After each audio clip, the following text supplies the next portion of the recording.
This is Capturing Light, episode 154 with Eriksen, Dickens. Welcome to Capturing Light, a director of photographers podcast, spotlighting cinematography tips, tools, and techniques, inspiring and educating filmmakers like you so you can illuminate your vision. And now, your host, Les Gaddis.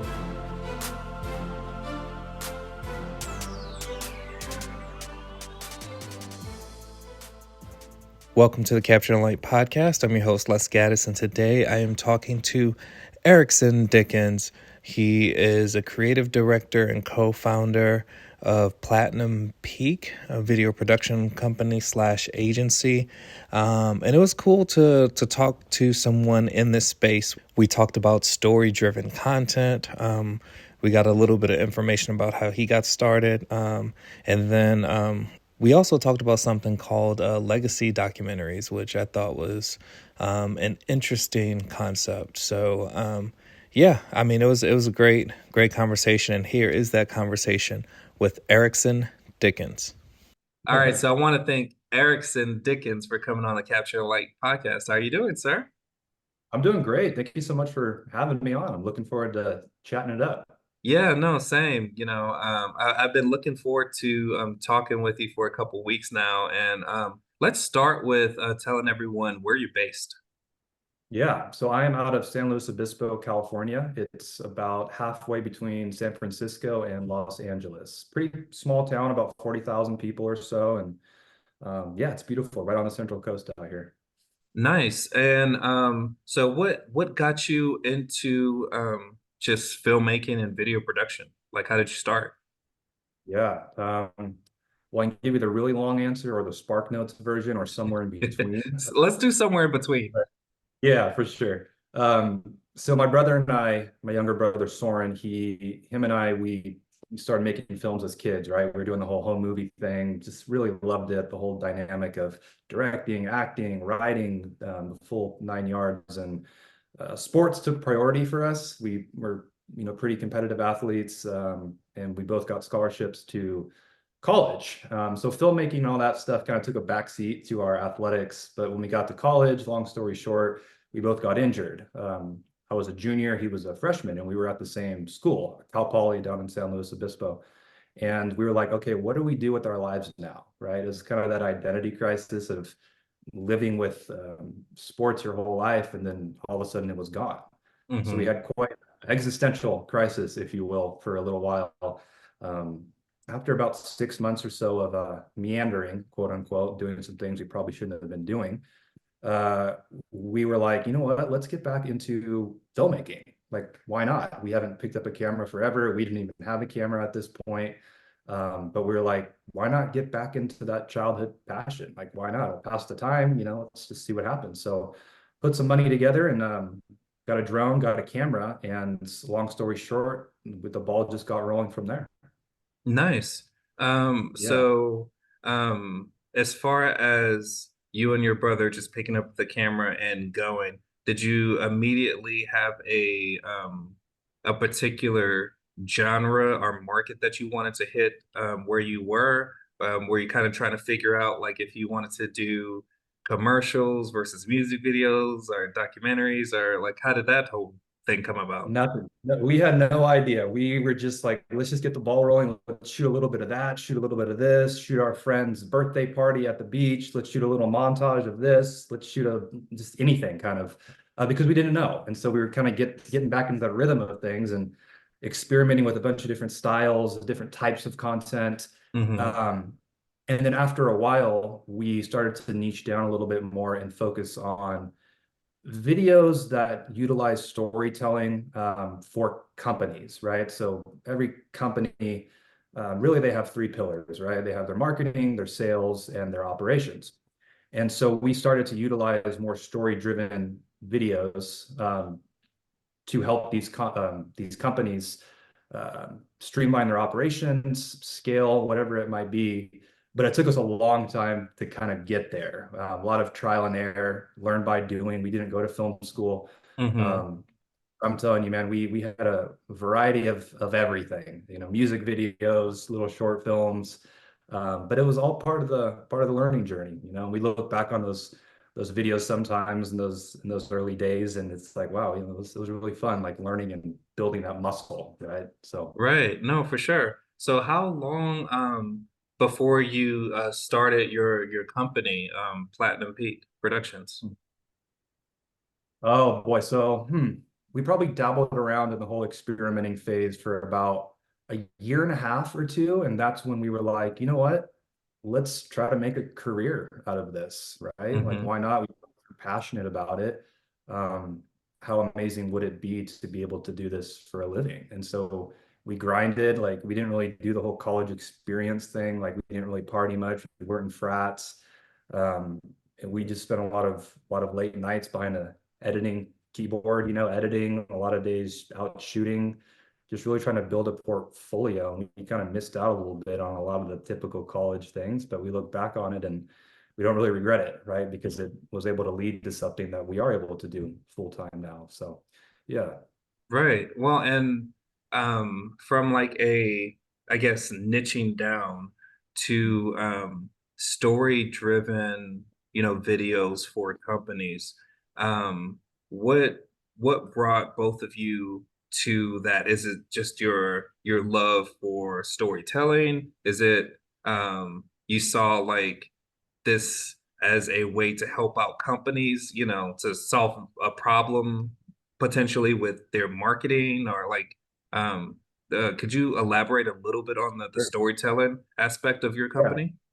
absolutely. So I guess it's kind of twofold. Like I'm a huge movie buff, and I grew up lots of movies from across a wide range of genres. I'm an avid reader as well. I also like writing. Stories were always uh, just a part of me, right? I love the different narrative frameworks that you can go down, like the man in the hole, the dragon in the city. I mean, there's so many different cool narrative frameworks, um, and it's proven too, psychologically, scientifically, whatever you want to call it, proven that stories, when someone listens to a story, they engage the information a lot better as opposed to just telling somebody facts, as opposed to just standing in front of the camera, telling someone what they should think. If you can craft a message in the form of a story, your audience is much more likely to actually retain that information. Um, you know, problem solution. Every great story has an essential problem and solution. So if you can craft that in a way to where if you're making an advertisement, for example, you want the person to really um, talk about the problem that the audience might be facing in the form of a story and then offer the solution in a much more engaging, creative way than your typical infomercial, if you will. Right. Um, so part of it was just, trying to inject storytelling into videos because selfishly we love telling stories and we love stories personally. And then the other outlet for it, the other reason for it is because it's proven to be more effective than just boring, montages or whatever. A lot of people will spend money, thousands of bucks, hire a video production company, and they just make them a flashy little montage. They put it on their website. It doesn't really do anything. So Hmm. we like to call it like tactical story driven videos. Um, and it's worked. It's worked for our clients, and we've enjoyed doing it. And then that led us to diving even deeper into the world of story driven videos and embracing the whole documentary thing. So, Right. No, and what, that's what got that's you? awesome. Go I ahead. mean, what got you into story driven video, like not videos so much, but filmmaking in general? Like, what's your path on? Yeah, so my dad actually he did wedding videos and event Okay. videography in New Orleans, where I'm originally from. So I was in Okay. high school, shooting wedding videos on weekends on VHS and Super VHS and mini DV. Yeah, So that's yeah, incredible. and then like it was almost like I was forced to do it, and then I started liking being behind the camera, and I was like, you know what? If I could make money doing this, let's see. So yeah, I mean, went to school and got my associates, and then worked at a studio for 7 years, been Uh, freelance cinematography ever since, and yeah. like it's been interesting, and like every person that is into films and movies, it's like you see that one film, or you you think about story, and you know how important that is, Mhm. and being able to tell stories in an interesting and compelling way, Yeah. visually and like just it's Yeah. awesome. Yeah. It's awesome That's for what sure. filmmaking allows, right? Filmmaking allows for such a sensory experience because you're getting the visuals, you're getting the sound design. I mean, it all adds up to such a beautifully engaging piece. And you touched on emotion, and we are humans or emotional beings, right? A lot of the time we make our decisions and stuff based off of emotion. So I feel like emotion, if you can engage that without being overly manipulative, it Right. really is a powerful tool. That's funny you say that about the weddings. That's a whole other branch I could have went down as well, but that was part of the piece. We do weddings as well. And uh, did you find that when you were doing weddings and what you learned from your dad, Hmm. uh, that you kind of saw weddings in a way like a movie set? Like, okay, the main characters are the couple, and then there's the supporting characters or like the bridal party. You got the location, you got to build the scene around. Did you ever like see it as a movie in a way when you were filming it? Did Yeah, that make sense? no, it definitely saw it as that. And because I mean, I did a few hundred wedding videos, by the time I even got into college. So, I was so used to the structure. And Mhm. I tell people all the time, because some people, it's like you either love doing wedding videos or you hate doing wedding videos. And I tell Yeah, there's people, no I'm in like, between. right, yeah, there's no in between. And for me, I'm like, okay, well, that's that's just like another form of documentary filmmaking. Yeah. And Yes. you get really good at being able to anticipate what you need to get. And once you kind of figure out and get over like certain things that you're just like, okay, well, this kind of feels cliche, or I've been getting this a certain type of way. You really start, or at least for me, I started like taking the approach of, okay, what is this couple's story? Right. Yeah. Because it's more times than most, people are like just, like grabbing video or photography of that day. And the Mhm. way that I approach it is, okay, I want to know the story of this couple. And I just happen to be experiencing this day with them. But this day Yes. is just a blimp in what should and could be the rest of their lives together, you Uh-huh. know. 100%. So yeah, just finding those stories, or finding who's special. Like, sometimes you're like, oh, I didn't know that the grandmother made the cake, because Right. she owns a bakery. And it's just like, okay, well, if you're a present filmmaker and you're asking questions and you're finding the story, then you might spend a little bit more time on, getting there early to see the cake come in, because you know that the grandmother's there and get the person's face. Yeah. So, and each Yeah. person being different. So yeah, it's like it's Yeah. it's an art form for sure. Exactly. For sure. A lot of people don't realize that either. But if you take that time and effort to kind of understand the story of the couple beforehand, you're going to be able to craft a more compelling personal piece of art that's, relates to them better, and they're going to be more appreciative of that. So I love it. Did Right. you find that for me, like too, because weddings are such a grind and you got to be quick on your feet. You can't really miss anything. There's not a whole lot of reshoots, take two kind of things. Did Right. you find that it made you just more, I don't know what the right word is, adaptable or being able to like run and gun more efficiently, I guess? Oh, for sure. Yeah, because I mean, it's one of those things that like I mean, I'm used to shooting with an eyepiece, a viewfinder. Okay. And that's Uh-huh. just because older style cameras. And I know with newer DSLRs and monitors and all the things, mirrorless. Um, but even back then, I would film with both eyes open, even when I'm looking at the view, looking in the Uh-huh. viewfinder, because you have to be present and be able to maneuver or anticipate. So Yeah. I definitely agree with you that you know, like working in weddings and documentary, it's like just being present to the moment, and then also being able to adjust and maneuver quickly to get the shot or get the moment is Mhm. super important as well. 100%. I've always thought that if somebody wants to get into videography or filmmaking in general, and they're just kind of starting out and they're trying to get experience, I've always thought that the best advice that you can give them is go do a wedding, like start doing Right. some wedding, learn about a variety of all the topics and everything. So yeah, that's really cool that you started there as well. So Yeah, for it's sure. And it's interesting because I mean, weddings, like we've talked about, is like this entry, and I don't want to say entryway, it's just another form of documentary filmmaking. Mhm. And you and your company have an offering, is it legacy documentaries? Mhm. Could That's what you, yeah, explain a little bit about what that is and what the overall offering is and how you've been able to kind of capture really interesting stories in that way? Yeah, for sure. Absolutely.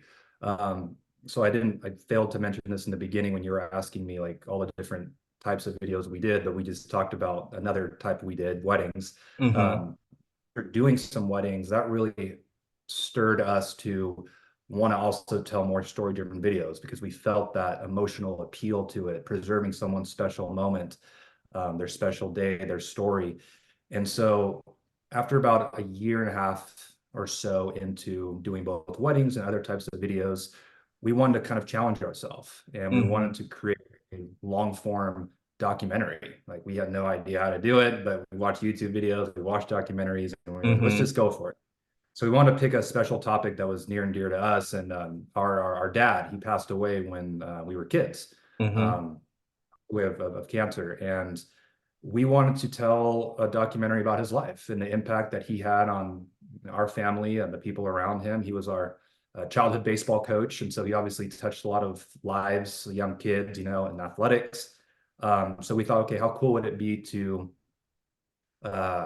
bring back all these old players, all my friends, my past teammates, their families, and interview all of them, interview all my family, um, kind of make a Friday Night Light-esque type of film. We're from a small area originally. It's very similar to Friday Night Lights if you've seen the film or the show. Mm-hmm. Um, so we spent a year and a half, not quite a year and a half, but somewhere around there, interviewing a bunch of people, probably interviewed 40 people or so.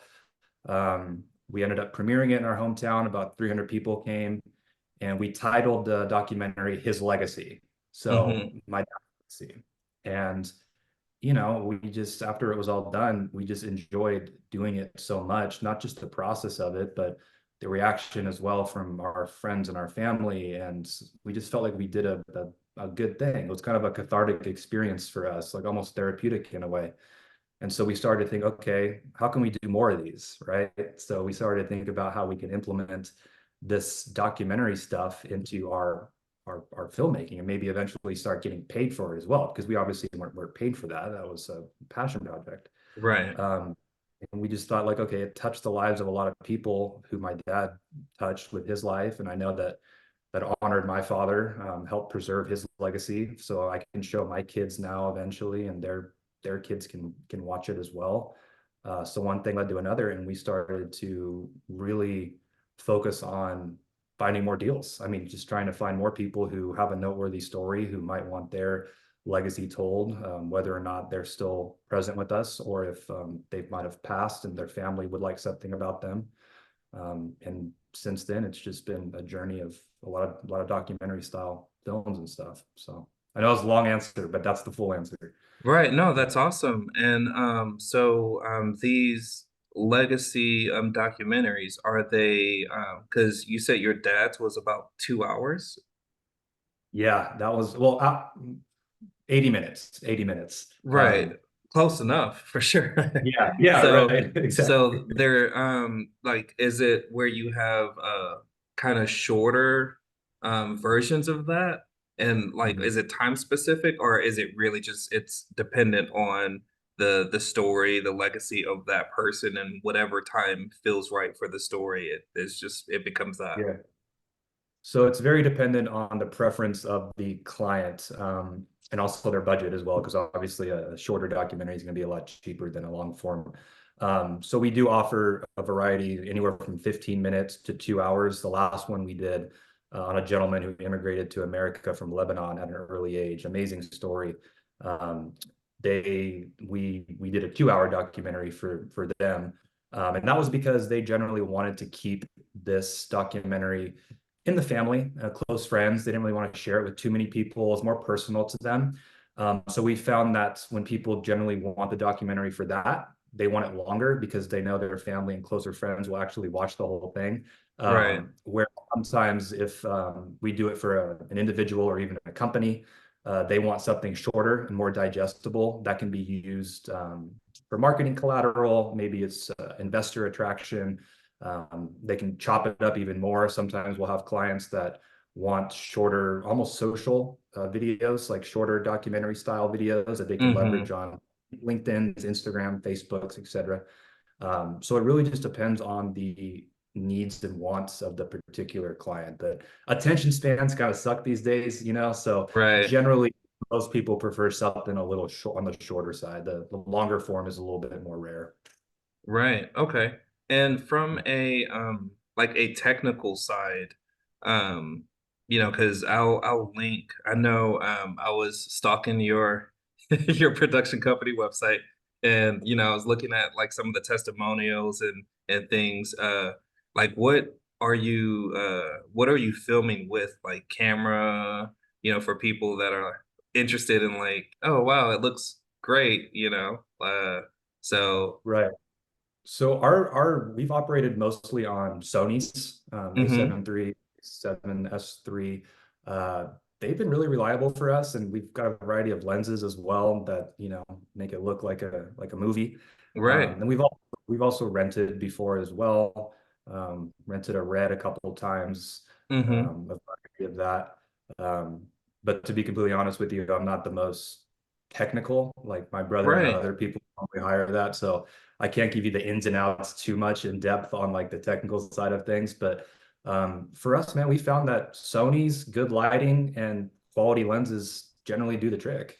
Right. No, for sure. And it's interesting too because, besides, the fact that like all of the cameras that are coming out now are just amazing because with the advancements in technology. But like really, I mean, it all just boils down to okay, like whether it's a Sony or a Canon or Nikon or Red or whatever, it's a tool, just like Premiere or Resolve or Yeah. Sony Vegas or like Mhm. CapCut, Right. like um And you're seeing people now sometimes shoot movies on iPhones. Like people right, are doing it right, with their iPhones and stuff. I saw a few films, they were like in legit film festivals and people right. were just Hmm. running their phones and it looked pretty good. So Right. yeah, you can get the job done with not too much, which is really cool. Yeah, and I mean it really just kind of boils down to the fact that kind of supports this conversation, the importance of storytelling and the Mhm. story, Yeah, because it's like, yeah, the camera, yeah, the editing, but if the story's not great or compelling, then are people gonna really watch or be moved by it, exactly. It really comes down to the story, which makes me want to ask you, being a filmmaker as well, a movie guy, who are some of your favorite directors, like in their story style? Do you have preferences Um, so or I movie? mean, yeah, I mean, there's a bunch of movies, a bunch of directors. It's funny, the first person that came to mind when you said director, just because I've just been looking at a lot of his work is Christopher Nolan. Okay. Yeah, Oppenheimer, that was interesting for sure. All the Mhm. way to Memento. Um, Yeah, like so, yeah, like Christopher Nolan is just an interesting character for sure, director yeah, wise for me. for Um, sure. yeah, yeah, yeah. And his way He of does such a good job of, telling, oh, go ahead. Go I was just gonna say his way of telling stories is always interesting too. ahead. Yeah, there's a lot of, bouncing around in time and, Right. so yeah, The concepts he explores as well are brilliant. They're often rooted in like philosophy or psychology in a way. And he right. does such a great job too of just making you making you think. Sometimes a little too much. What was that? What was the one? Tenet or whatever? Yeah, Tenet, Yeah, Tenet. right? Yeah, yeah, yeah. I got lost in Tenet, No, man. I got lost. I still don't Yeah. quite understand that one. It was Yeah. interesting, but it was just like, wait, why is everything going backwards now? Wait, what? Oh, okay, okay, Yeah. yeah, And the other director too does such a great job of also bringing in complementing the story with not just his visuals, obviously, but his audio, like the way he makes you feel like you're actually in it. I think it right. was a Dunkirk. I was watching that one, and you just felt like you were in it just by the way the realistic, the practical Hmm. sound of. I mean, I know they were flying like real planes and stuff. He just does a great job with making you feel like you're actually watching something that's real and actually taking place. So I Right. respect the voice a lot. Yeah, Christopher Yeah, Nolan. no, for sure. So like from a like a I'm gonna put in big air quotes, work-life balance. Oh yeah. If there's such a thing, how do you balance, like a production company, agency, filmmaking style, lifestyle with, Mhm. like having a life offset or when you're not working with clients, if there's such a thing. That's a great question. There is such a thing if you like truly make the effort, but Hmm. sometimes that effort is hard and sometimes it's not feasible. But luckily, no, over the past few years, we've been lucky to scale our company a lot. So it's not just my brother and I anymore. We actually have about 13, 14 people with us now, pretty much full time. So Hmm. we're not having on literally all the shoots anymore. We're not doing all the editing, which is nice. We do more overseeing stuff, developing the stories, obviously, making sure everything goes to plan. But Hmm. that's helped a lot in the earlier days. I mean, just up until not too long ago, but it was that grind mentality where you had to do everything, and that leads to burnout, unfortunately. Right. So you really kind of make that effort to, I guess, detach yourself in some ways and learn to not micromanage every little thing, or else you're not going to be able to scale, and you're going to get, you want to curl up in a ball and die, right? So Right. And yeah, I was gonna it's ask too, because like, as creatives and as filmmakers and people that are behind camera, it's like, how do you take a step back, Mhm. without micromanaging? Because, like as a storyteller, you want to tell a story, you want to tell it a certain way. Like, how did you, I guess, scale in a way to where it's just like, okay, if I'm going to grow this business. I can't do everything myself. I just need to, I guess, Yeah. trust my team a little bit. Yeah, that's a great question, man. I would say it takes a bit of an ego check. You gotta Hmm. eventually at some point be able to say to yourself, you know what? I'm not the only person that can do this exactly the way that I'm not the only person that can do this, right? Right. So what I need to do is whoever we hire, whoever we bring onto the team, we need to take the time and energy to cultivate them and teach them our style, our vision, and then trust after a while that they're able to fulfill it. And if they Right. can't, then they're not a great choice for the team. But that took some trial and error for sure. Like there were some times we'd hire an editor and they deliver their product and I would just be like, no, I'm just going to do it myself. Like, I don't even want to like mess with revisions and stuff. He clearly doesn't get it. I'm just going to do it myself. I'll start from scratch. So it took us a while to get there. Um, in terms of being able to lead, right?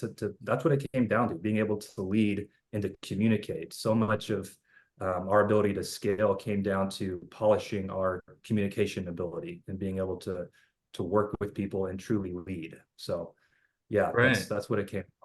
Yeah. Okay. Awesome. I know we're coming up on time and I have a few more questions. So let's talk inspiration. Mhm. Like where do you get inspiration from? How do you stay inspired? Mhm. That's a great question. I would say I get inspiration from a variety of things. One, obviously, like watching movies, growing up watching movies. If I need some new inspiration, I'll look for something that just recently came out. I'll go through Hmm. old films or whatever it might be. Um, what's the right word? Some famous somebody said like, there's no such an idea as an original idea anymore. It's all just recycled in a different creative way with your own spin on it. And I don't know Mm-hmm. if I believe that fully. I still think original ideas exist, but there's something to be said about that. And getting inspiration from other people and what they do. And music for me, I'm a big, I love Celtic music, like Mm-hmm. Irish music. Oddly enough, that just gets my creative juices going. I can visualize things really well when I'm listening to that style of music. I love the energy. I love the sentimentality of it. And that gets me thinking a lot. Um, Also, as cliche as it sounds, being in nature. I grew up around orchards. I like trees a lot. And Mm-hmm. sometimes going for a walk, putting yourself in nature, it really helps not only reset me, but really helps my mind go down different rabbit holes. I just feel very at peace when I'm out in nature. So those are the three main ones I can think of now. Yeah. Sometimes I'm just like lacking, inspiration. I'm bottom of the barrel. Right. Am I even doing the right thing anymore? Do I need to go start another career or something else? But it always somehow comes back to me, and we figure it out, me and the old noggin. So Right. yeah. Awesome. And then uh if there is, let's just say there's brothers that are just graduating, from high school, and Mhm. maybe they're in college, maybe they're trying to figure out what they want to do, and they happen to, like stumble upon your website or see one of your legacy documentary videos, and they're like, man, I really want to do that. For, Mhm. those two brothers that are just starting out, what advice would you give them? Good question. Don't be afraid to fail. Don't be afraid to do free work at the beginning because you need to build a portfolio, but don't underestimate your value. Don't get taken advantage of when you reach a certain Mm-hmm. point. Um, Learn, study. Like you can't really expect to make it if you're not putting in the work um, on your free time, right? So research, whatever it might be, whatever you're trying to specialize in. Don't underestimate researching, and then maybe do a wedding or two, right? Maybe dive into Right. wedding when you're starting out. And then also, I mean, also understand your strengths and your weaknesses, right? My brother is really, really good at some things, not as good at the other. I'm really, really good at some things, not good at the other. My brother overall is probably better than me at a lot of different things. But it's just understanding your strengths and your weaknesses and being able to work together and communicate together. Um, what your needs are, what your wants are. Sometimes the relationship between the two brothers can dictate the direction of where the dream goes, right? So my brother and I, luckily, we have a great relationship, gone through a lot together, and we've been able to build this company without wanting to strangle each other all the time. Right. So yeah, I can't underestimate that as well. I think that's important too, to keep the relationship itself healthy and in check. Awesome. And where can Yeah. people keep up with, what y'all are doing? Could you give your website, your socials?